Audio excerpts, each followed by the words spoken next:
Hey everyone, welcome back to our channel. App tutorial. On today's video, I'm going to show you how to get dark mode on Pinterest. It's very quick and easy, so let's get started. First, open the Pinterest app on your phone. If you don't have the app yet, you can get it from Google Play Store or the Apple App Store. Once you do that, launch the app and sign in. Now on the screen, you can see options like Saved, Inbox, Create, Search and Home. Under Saved, there's a profile picture at the top left corner. There you can see your settings and can't find any appearance.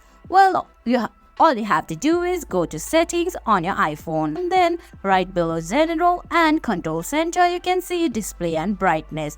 Select that. Then you can see there's Appearance, Light and Dark. Select Dark. Then go back to Pinterest. Now you can see your Pinterest is in dark mode. And guys, that's it. That's how you get dark mode on Pinterest. I hope you found this video helpful. If you did, please give it a thumbs up, leave a comment, subscribe to our channel and hit that bell icon. See you in the next video.